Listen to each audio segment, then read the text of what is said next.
Hi everybody, welcome to Shell Lectures. So today we'll be dealing with a biology topic, photosynthesis in higher plants. So in this video we'll be seeing an introductory part to this lesson. So first of all we must know what this word means, photosynthesis. So we all know that all organisms are dependent on plants for our food. Am I right? For our food needs we are dependent on plant. So how do plants prepare their own food? That is a well-known story that they prepare their own food by a process which is known as photosynthesis, which is a physico-chemical process. Photo, which means light. So using light energy, the food is being prepared, which means light energy is converted into chemical energy. So photosynthesis is nothing but the conversion of light energy into chemical energy by plants. Okay, so that is a physico-chemical process, and the green plants are able to prepare their food by themselves, and therefore they are called as autotrophs.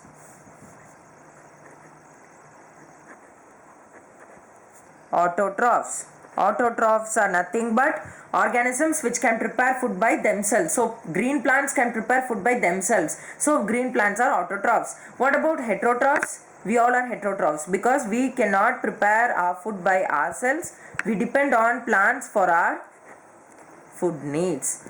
Okay, so heterotrophs are organisms which depend on plants for their food, and autotrophs are organisms which can prepare their food by themselves. So autotrophs and heterotrophs is a division which we must know.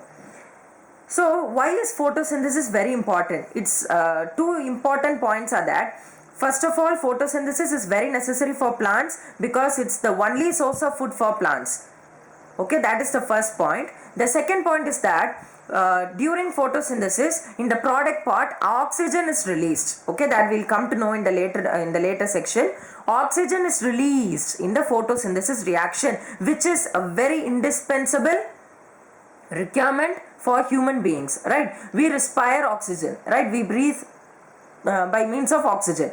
So we need oxygen. So the two important points in photosynthesis are it's a primary source of food for plants, and the second thing is that it releases oxygen, which is the life gas for human beings. Okay, so this is the introductory part which we can give to photosynthesis. So we must first know whatever we have already learned under this topic of photosynthesis.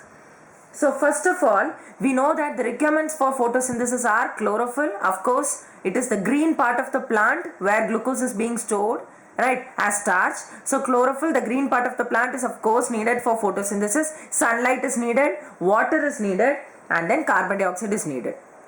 Chlorophyll, water, sunlight, and carbon dioxide. We also must have performed an experiment where we experimented for starch formation. That is, what we did is we took two leaves. Okay, we took two leaves. One of them was left uncovered, that is, it was just exposed to air, and the other one was variegated. It was a variegated leaf. Also, it was covered with a black paper. Okay, so one leaf was covered with a black paper.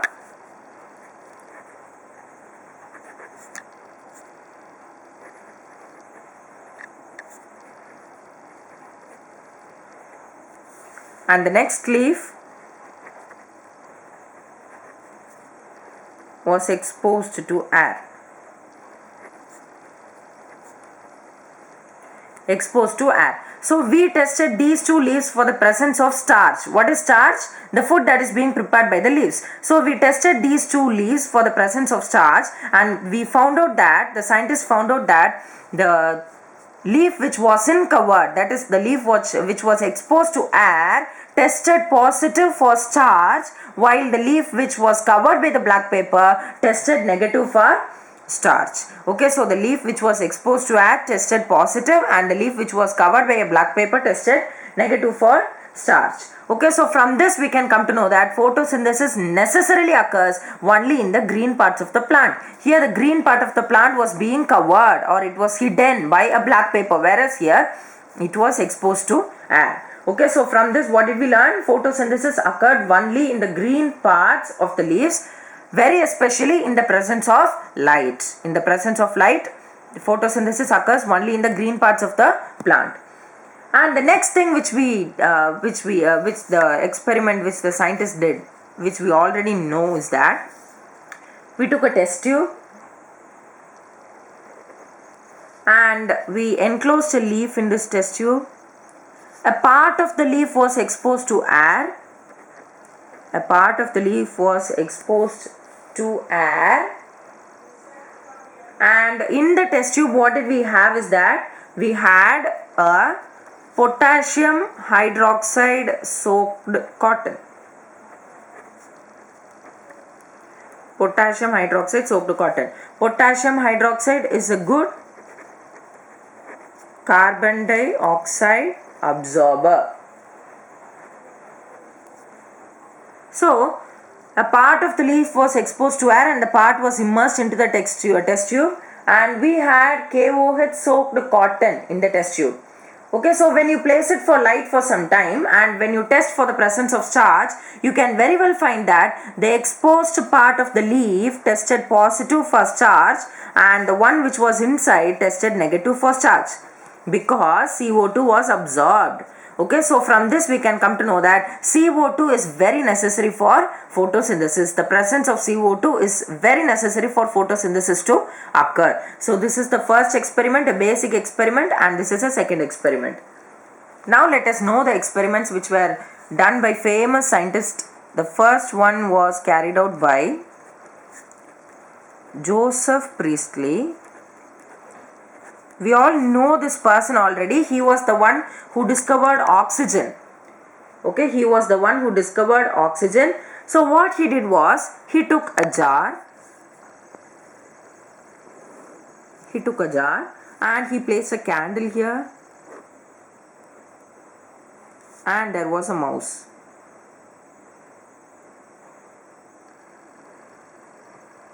There was a mouse. Don't mind my drawing. I am not that good at drawing. So this is a rat and this is a candle. Okay, he kept like this and it was a closed jar, a closed bell jar. So it was a closed bell jar. What happens after some time? Obviously the candle, the flame will go off and the mouse also died. Okay, the flame also went off and the mouse also died. That was the result of this. Whereas the another bell jar which he had the same candle. He had a mice also. Also, he had a plant. So, he had a mouse, he had a candle, and he had a plant. So, here he could find that even after a long time, the mouse was still alive and the candle was also burning and the plant was also as it is. So, from this he came to a conclusion that the plants restore to the air that was removed by the mouse and the candle. So, mouse, what does it remove? It removes oxygen and it also removes oxygen, and that was being restored by this plant again. So, it could use again and again. So, this kind of balance of both these gases was achieved in this bell jar. So, from this he came to a conclusion that plants emit oxygen. By means of photosynthesis, plants produce oxygen. Okay, plants restore to that air which was removed by the mouse and the candle. Okay, so this is what is the experiment performed by Joseph Priestley. Now we must know about a second person who is Jan Ingenhousz. Jan Ingenhousz. He very especially his contribution was that he was the one who proved that sunlight is essential for photosynthesis. Okay, he was the very first one to prove that sunlight is essential for photosynthesis. He also said that it purifies the fouled air. Okay, the air which has been fouled by the other organisms. So, he told that sunlight is indispensable for photosynthesis, and he also proved that it purifies the fouled air. Okay, and the second part is that, the second thing which he said was, under light. Okay, under light in aquatic plants which performed photosynthesis, he could find some kind of bubbles on the green part of the plants, that is on the leaves. Okay, he could find some bubbles on the plants. From that, when he tested that, he came to know that the bubbles were oxygen. Okay, the bubbles were oxygen. So, he was the first one to prove that green parts of the plant produced oxygen. green parts of the plant produced oxygen. So these two are the contributions of Jan Ingenhousz. The first thing is that he proved that sunlight is essential for photosynthesis, and the next thing is that the green parts produced oxygen bubbles. Okay, so this is what is about Jan Ingenhousz. Now we have to know about a third scientist. Third scientist is Julius von Sachs.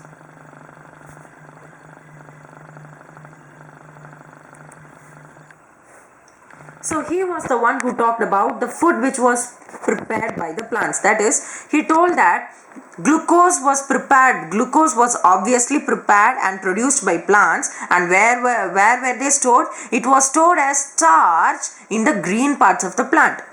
So he said that glucose is produced by plants. That is the first point. Glucose is produced by plants, which is stored as starch. Glucose was produced by plants, which is stored as starch in the green parts of the plant. Okay, that is where chlorophyll is present. Chloroplast, and this is where chlorophyll is present. Chlorophyll is present in chloroplast, and there the starch, the glucose is being stored here as starch. So chloroplast is where chlorophyll is present, and in the green part, that is the chloroplast, the glucose is being stored as starch. So this is what he proved. Julius von Sachs did this. Now we must know about a very important scientist, Engelmann.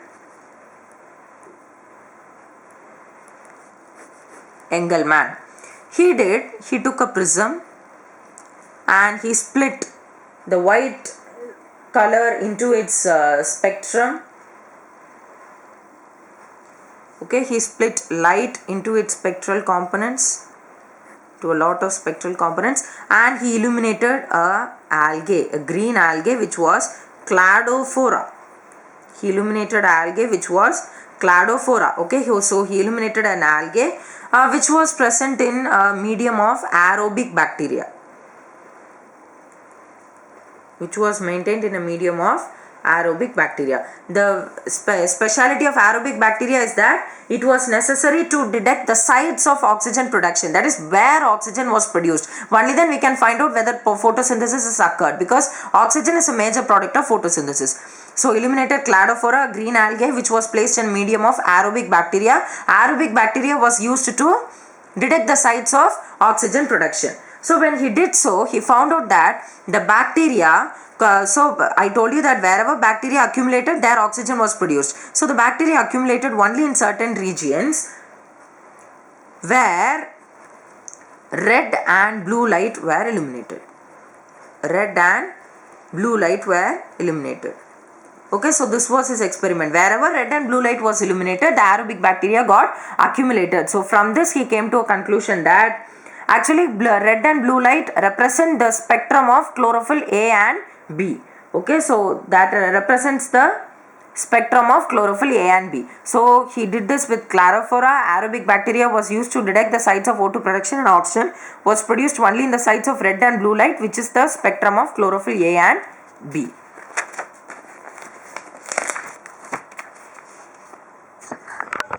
Now the next person is, so before getting into that, after these kind of simple experiments which were made by a lot of scientists, an empirical equation was made for photosynthesis, which is carbon dioxide plus water in the presence of sunlight gives a carbohydrate. So this is how we represent a carbohydrate plus obviously oxygen.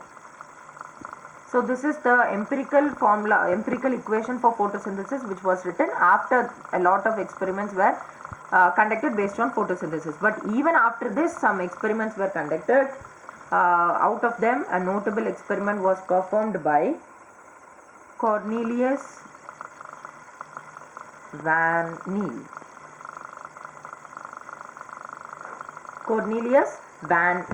So Cornelius van Niel's very important contribution is that he proved that photosynthesis is light dependent.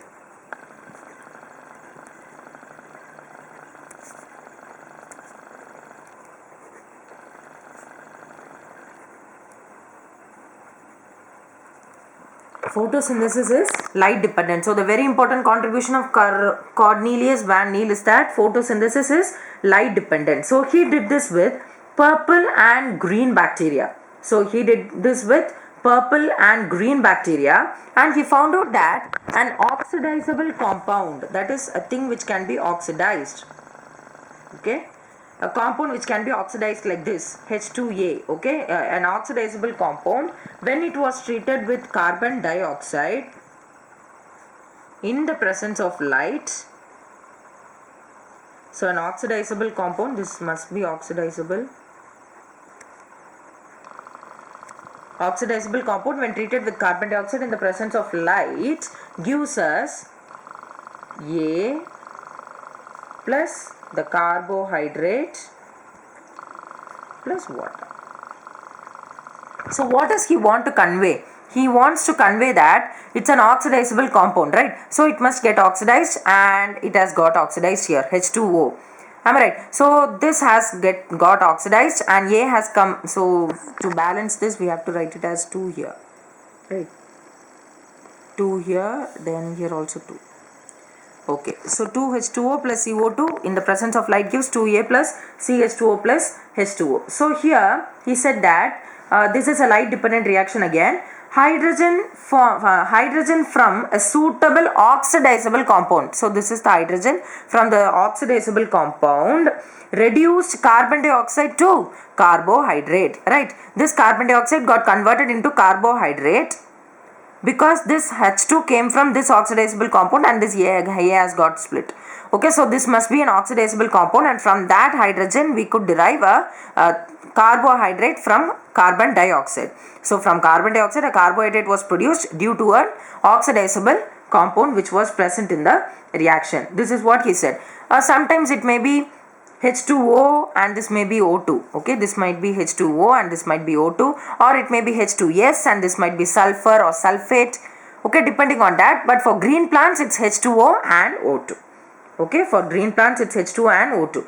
So from this he just came to a conclusion that the oxygen, that is the oxygen on the last reaction for photosynthesis which was derived is carbon dioxide plus water in the presence of light will give you glucose, C6H12O6 is the formula for glucose, plus H2O plus oxygen.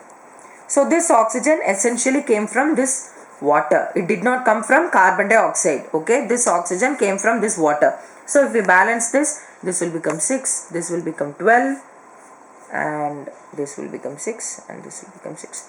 Okay, so this is the final equation for photosynthesis which was derived. So this is glucose, and it was this oxygen was actually derived from water, which was proved by a lot of radioactive techniques also.